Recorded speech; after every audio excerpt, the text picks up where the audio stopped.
This is Chinatown in London. It's known for being the go-to spot for East and Southeast Asian cuisine. But this relatively small district is now overrun with something new. Everyone like a bubble tea, like now it's the same coffee one. We love bubble tea. Yeah, because we love it. We have literally a street dedicated just to bubble tea. As I know, it's over 20 shops in Chinatown. Yeah. Boba or bubble tea and a bunch of other picturesque foods are going viral on TikTok and bringing in a whole new audience. Why did you come to Chinatown? We saw some TikToks that look pretty cool. A lot of the places that you see are on TikTok, so you see it and then you want to come visit it. Must try pandan cake in Chinatown Bakery. Guys, Popcorn and chicken. dumplings, pancakes. What is this place? Yeah, Chinatown changed. It's not like before with more young people, they quite fancy the bubble tea. So I have a pretty simple question. Why does one place need so many bubble tea stores and bakeries selling a lot of the same stuff? And as a result, who loses out? What establishments have to close down to make way for this new trend? Because it's getting really hard to find any traditional or family-run restaurants here anymore. This shop used to a restaurant. After the COVID and shut down, we opened the bubble tea. All the bubble tea so it's extremely expensive. Tiny little box costs like £1,000 per month. For those tiny ones, wow. It's crazy. To figure it out, I went deep into the history of Chinatown, spoke with people who worked in these bubble tea shops, restaurant owners, passers-by on the streets here, and tried whatever TikTok was telling me to eat to get to the bottom of this, and to give you an answer on if these viral foods and new stores are bringing an end to Chinatown.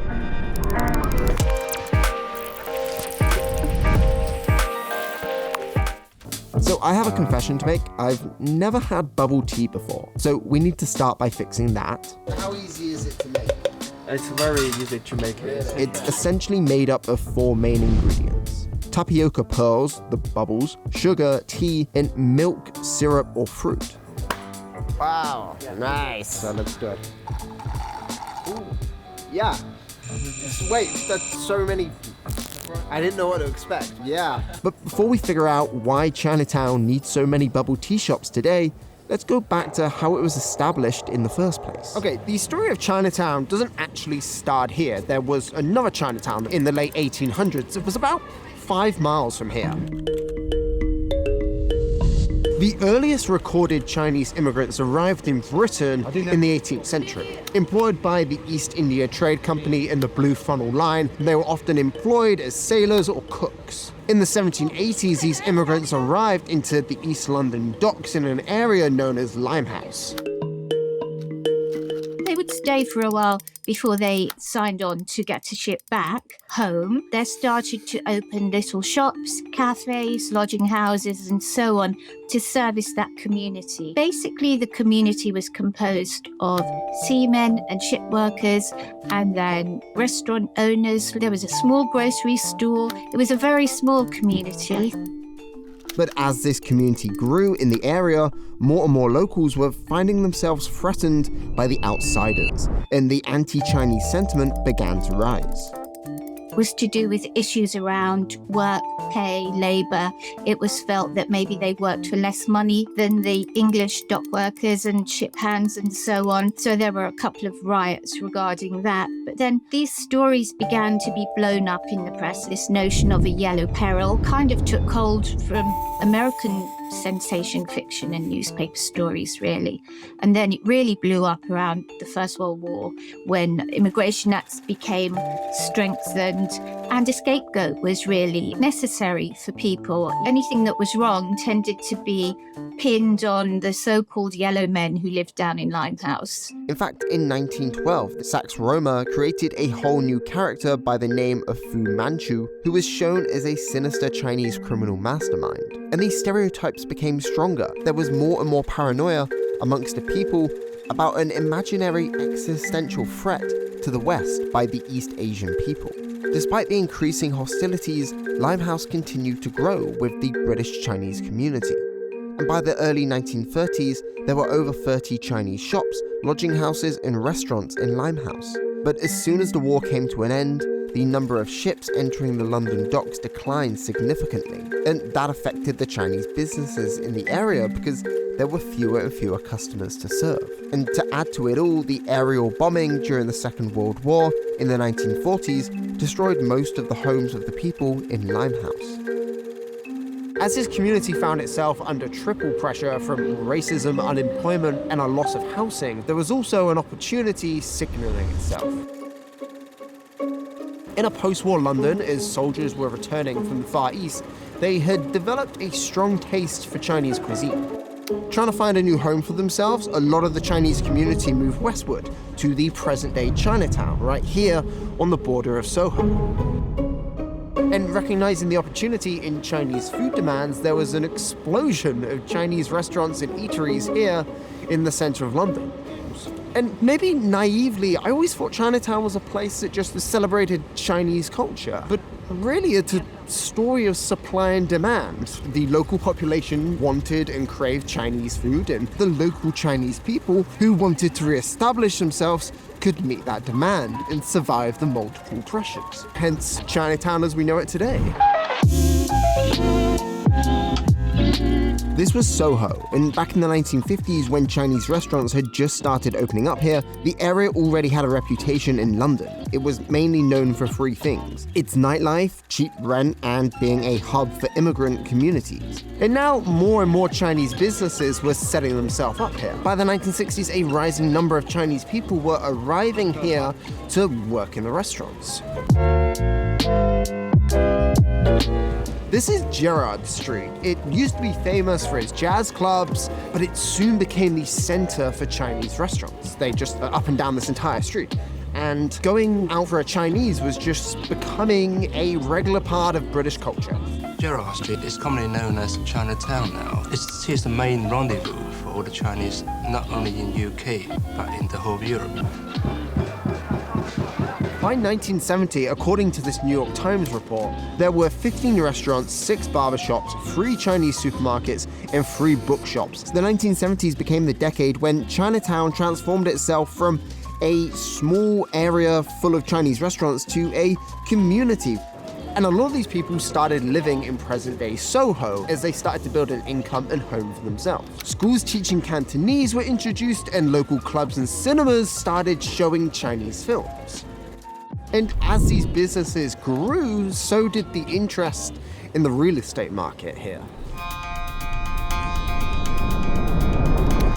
Here was an area in London with a majority population of immigrants who were living on rents that they could afford, in a vibrant community that were visited by people from all over the city. In short, there was potential for more businesses to open up to attract more visitors. And as more and more people started to visit here, the land could be valued at a much higher rate, making housing a lot more expensive.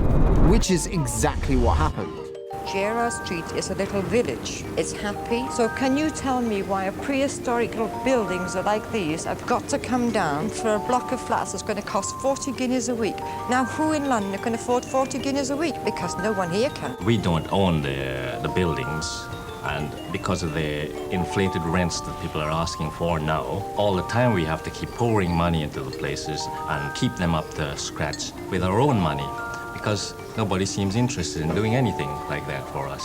In 1986, a company called Shaftesbury Capital acquired its first property in Chinatown. And since then, it has continued to expand, owning much of Chinatown, close to 350 properties in the area, including restaurants, shops, offices, and apartments. Chinatown's survival and the way that it makes its money is directly dependent on the footfall that it receives. Which is why during the pandemic, most of the businesses here suffered big losses. And since then, the shops have been battling with high rents to make up for their losses for the company. In fact, the average monthly rent in Westminster has increased by more than 16% in just 3 years since the pandemic. Apart from this spike in rents making it really difficult to afford a business here, 2020 was a tough year for businesses in Chinatown, as well as a rise in anti-Asian hate crimes. In fact, even before the official lockdown was implemented in March, several COVID-19 related cases of physical and verbal abuse were reported against East and Southeast Asians in the city. In the first quarter of 2020 alone, the UK police data suggested a 300% increase in these anti-Asian hate crimes. During the COVID, most restaurants, they choose just do the takeaway only. And after COVID and we opened, we give people some discounts and let the people know we can back again. Chinatown changed. There's lots of tourists that come to visit. Heard from the owner of the restaurant, they said previously a lot of Cantonese restaurants, but now there are more and more barbecue shops instead of them. The owners, they realize they can earn money. This shop used to be a restaurant. After the COVID shut down, we opened the bubble tea. When you enter Chinatown today, it's difficult to miss the giant entrance gates and the red lanterns. And a lot of these structures were built in the 1980s, which is when these roads were pedestrianized. Chinatown is more traditional than China because China is very modern. A lot of cities are pretty modern. But in Chinatown, you can still feel lots of traditional things like dumpling, like wine, Atlantis, everything. The big gate. The gate. In China, there's no more gate. The gate is the last central thing. My auntie is Chinese. She said the same. She said it doesn't really. She's like, China doesn't look anything like Chinatown. Yeah. As Chinatown grew more and more to cater to the Western public in mind, with its exaggerated Chinese architecture and a British real estate company owning a large portion of its businesses, Chinatown turned into this customized Asian product that was sold to tourists and locals alike. And it could be argued that these TikTok food trends contributed to this branding identity of Chinatown. Come with me to try the viral TikTok foods in London's Chinatown for all under £20. We started off at Chinatown Bakery. Taotaoju is the place to go. Come try the best bo buns. Fresh takoyaki's being made, and you know we have to go for. So I guess we just have to try as many viral TikTok foods as we can. That's a sentence I never thought I'd say. Starting with this. Oh my god, popcorn chicken. Yum. When a food goes viral on social media, it's often a combination of one or more of these elements. These foods will either be visually unique or over the top to make them Instagrammable, or they might sometimes combine two unusual food items that aren't normally consumed together. Add a cheap price and a limited offer or a challenge, and it usually takes off. This popcorn chicken that I've seen everywhere. What does my job become when I can just eat food all day? Ooh, not good. Better than KFC chicken. Or maybe I'm starting to understand this whole TikTok food craze trend, come to Chinatown and try everything. Because the feeling I got when we went to buy this chicken and seeing the queue of people outside is there's an excitement because you've seen that this is a place that lots of people like, and then that queue validates it and it's the anticipation of, ooh, I'm gonna try something really, really great. In short, I get it, I totally get it. Sometimes these items turn into trends because they're simply new to a demographic. Take bubble tea, for example. While it may have become this big TikTok trend, with people thinking that it was invented yesterday, it's been part of Taiwanese food culture since the 1980s. Since then, it has traveled to several other East Asian countries, each of them adding their own flair to it. And there were bubble tea shops in London's Chinatown way before TikTok.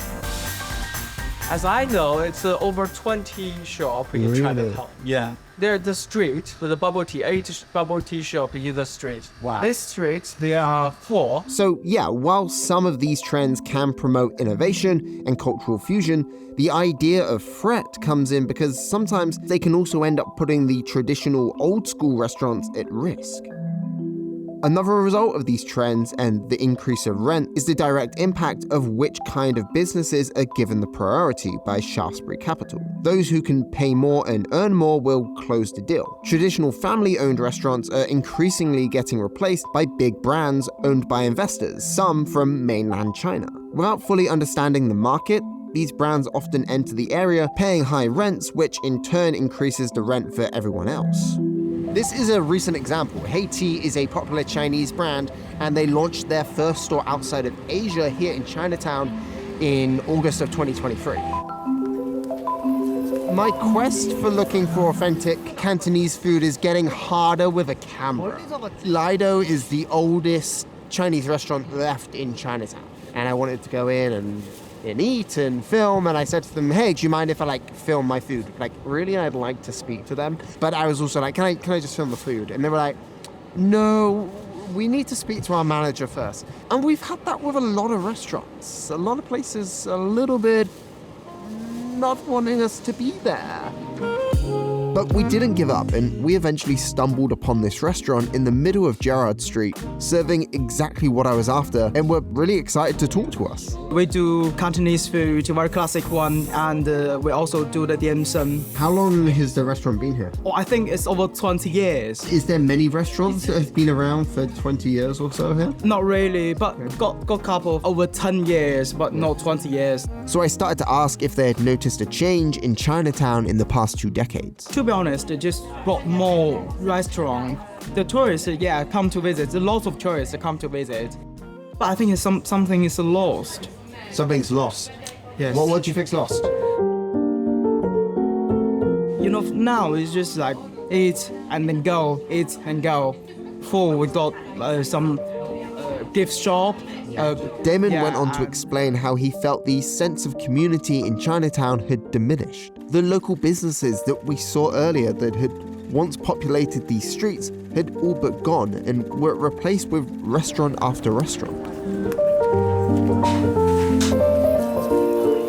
That was such an interesting conversation. I'm starting to understand this a little bit more after speaking to these owners and figuring this out. Yes, these TikTok viral food trends, it might be changing it, but it's not affecting these traditional restaurants. At least that's the impression he got. He said there's room for a lot of it. Because bubble tea is traditional from Taiwan, and our restaurant is from Hong Kong or Guangzhou. It's just different traditional.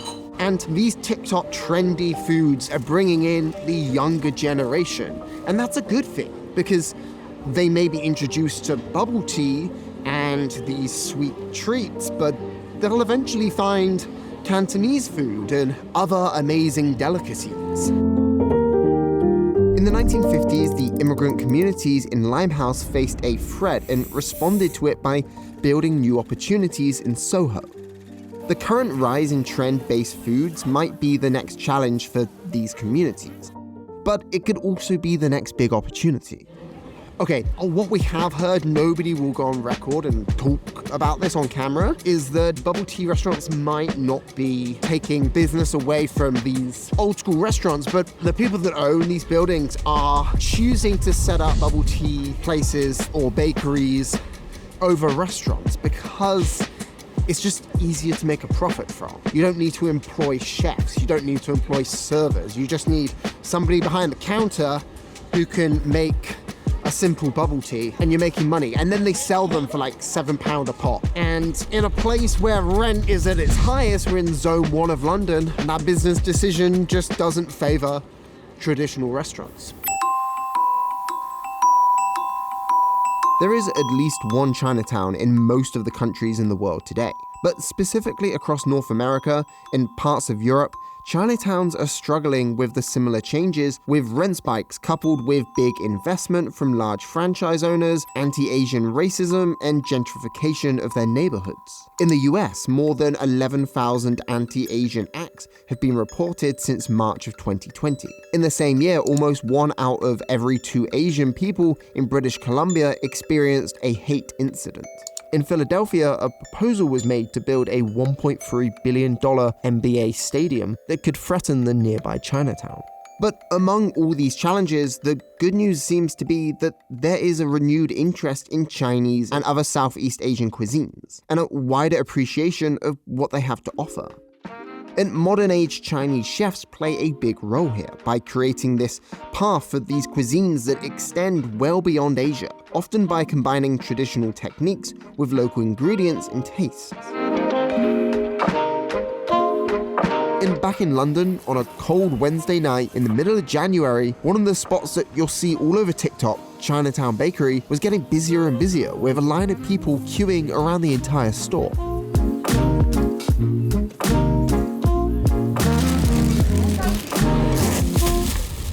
final stop in Chinatown. We've had the traditional food, we've had the bubble tea. You saw this on TikTok, right? Pastry. Yeah, custard heart. Okay, great. I don't love custard.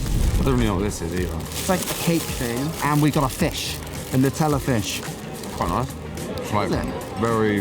It just looks like bread, is it not bread? It's like sponge. Oh yeah. What's in the middle? It's very light. That's very easy to eat. It looks like it'll be a lot. Well, that's good. We're rating the sponge. Out of 10. I give it a 7. What's our next go for fish? Fish. I just didn't expect the pastries to be so fluffy. Not really sure about that. Not really my thing. No. I don't know. I'm also not a dessert guy. I'm gonna give it an 8. I give it a 5. 4. Oh. Yeah. So what is this? Custard dumpling. Custard bun. That's for you. I'm back. It's a separate day. I wanted more bubble tea. But I've been thinking, what if this is just the next iteration of Chinatown? I came here thinking, oh, look, here's another case study of the problems with social media. But this time it's affecting the status quo of Chinatown, a place of tradition and authenticity for the Chinese people of London. But like what usually happens in these videos, when I speak to people and dig a little deeper, I realize that Chinatown itself is a construct of these threats and racism that the early Chinese migrants were subject to. In order to survive, they supplied what the market demanded itself at the time and established their own identity here. And what's happening today is not that much different. For sure, these trends might be changing a lot of what the shops look like, and that might change what some people want from Chinatown. But from what I've seen, I think there is room for both the traditional and the new coexisting. But saying that, in my opinion, 20 bubble tea shops is a little excessive. But the fact is, all these shops and all the videos over TikTok are keeping Chinatown relevant to a younger generation, giving them the opportunity to explore the traditional side as well as enjoying this.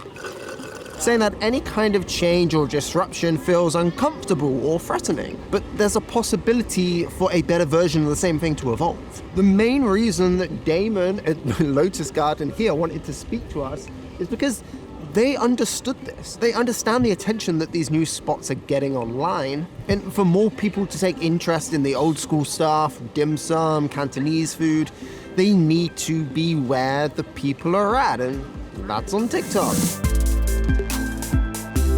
And that is what I think these trends are doing. They are laying the ground for the next iteration of Chinatown to keep itself relevant and sustainable enough to meet the high demand and the high rent.